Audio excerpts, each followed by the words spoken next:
Kubu terdakwa Ahok sejak awal persidangan pemeriksaan saksi mengatakan akan mencari celah para saksi yang dihadirkan demi membela kliennya, termasuk melaporkannya ke polisi.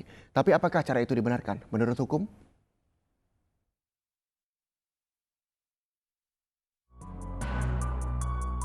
Menjelang sidang ketujuh hari ini, sudah dua orang saksi pelapor dalam sidang Ahok yang dipolisikan oleh kubu terdakwa Ahok, yakni Novel Bakmumin dan Muhsin Alatas. Dalam dunia hukum dikenal istilah mental breakdown, yang diartikan sebagai upaya pihak terdakwa mengintimidasi saksi dengan tujuan akhir agar saksi tidak memberikan keterangan dalam persidangan atau hakim berubah pandangan tentang kesaksian saksi. Kita pertama mau benar-benar kalau mau melaporkan seseorang itu dengan dasar yang kuat.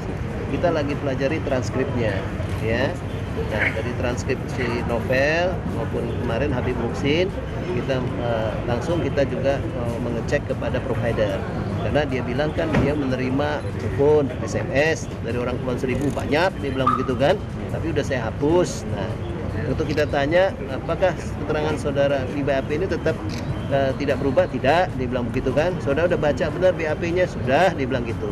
Nah, kalau ketahuan sama sekali dari provider, tidak ada SMS, tidak ada telepon dari orang Pulau Seribu, berarti kan dia bohong. Nah, kalau begitu kan dia udah disumpah.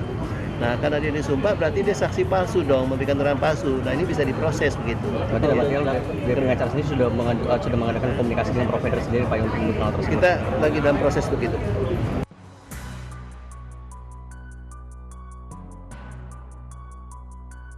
Pertanyaannya, apakah hal itu bisa dibenarkan menurut hukum? Jika kembali melihat kitab-kitab hukum yang berlaku di Indonesia, perlindungan saksi sudah jelas diatur. Dimulai dari Undang-Undang 13 tahun 2006, perlindungan saksi dan korban. Pada pasal 10 ayat 1 disebutkan, saksi korban dan pelapor tidak dapat dituntut secara hukum, baik pidana maupun perdata, atas laporan atau kesaksian yang akan, sedang, atau yang telah diberikannya.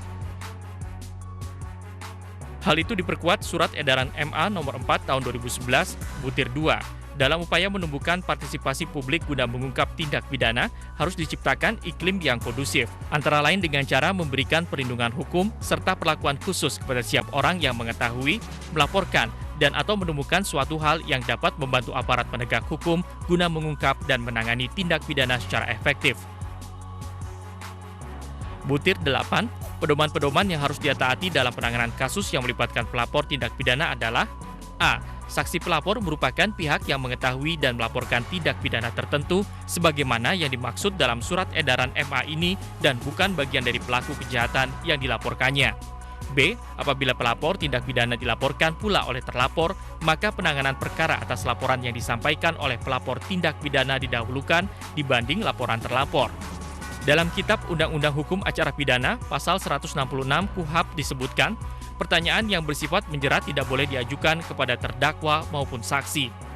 Pasal 185 ayat 6 KUHAP menyebutkan, keterangan saksi harus benar-benar diberikan secara bebas, lepas dari tekanan ataupun ancaman apapun, jujur dan objektif.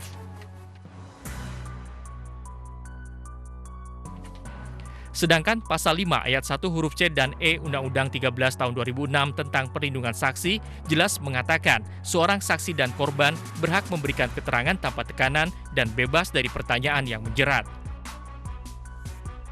Diperkuat dengan pasal 185 ayat 6 KUHAP yang berbunyi dalam menilai kebenaran keterangan saksi hakim harus dengan sungguh-sungguh memperhatikan persesuaian antara keterangan saksi yang satu dengan yang lain.